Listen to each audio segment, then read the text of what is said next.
նախ պարոն Կարապետյանի անազատության իրավիճակը ու անազատությունը, որը քաղաքական հետապնդում է, որը արդեն շուրջ 9 ամիս է տևում, ուղեկցվում է անպայման նրա հաղորդակցման արգելքներով,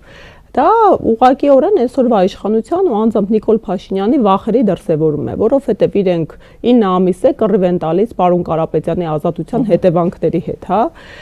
Հիմա այն աստիճան է զավեշտը հասել, որ իրենք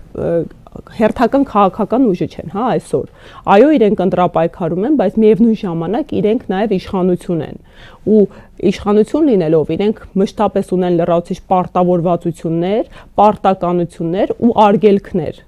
Ըստ մեր սահմանադրության ու ըստ իրավական ճշմարտության ու ընդհանրապես, հա, իրավական պետության տրամաբանության։ Ինչ է անում այս իշխանությունը ու Պաշտոնյան, հա, օրինակ վարչապետը։ Հասկանում են, որ մարդը իրավական արգելքների տակ է, սահմանափակումների տակ է, դատարանի որոշմամբ, հա, քննչական մարմնի դատախազության ներգրավմամբ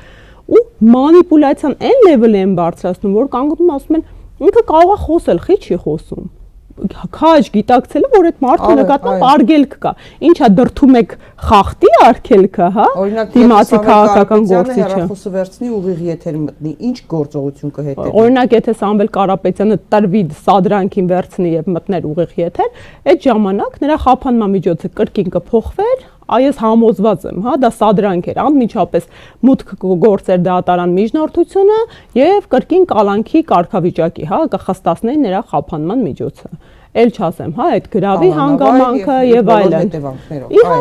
Իհարկե, ուղղակիորեն սադրում են, առաջին սադրում են, երկրորդը մանիպուլացնում են մեր հանրությանը, առայն որ կարող է խոսել, չի խոսում։ Ոչ, հարգելի հայրենակիցներ, Սամվել Կարապետյանը չի ունեցել հնարավորություն հաղորդակցվելու։ Ավելին բաց եմ, հա, փակագծերը։ Մենք փետրվարի 12-ին պետք է ունենայինք մեր կուսակցության Ուժեղ Հայաստան կուսակցության շնորհանդեսը։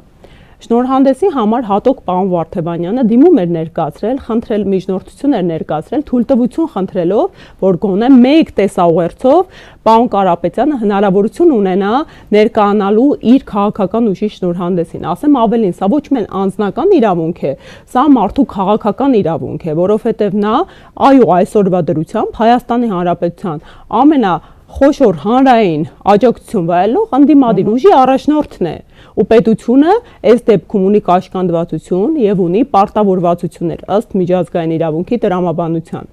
Բնականաբար այդ միջնորդությունը մերժվել է։ Այնուհետև փետրվարին էր դիմել պարոն Վարդևանյանը, այնուհետև մարտին էր դիմել պարոն Վարդևանյանը։ Բոլոր միջնորդությունները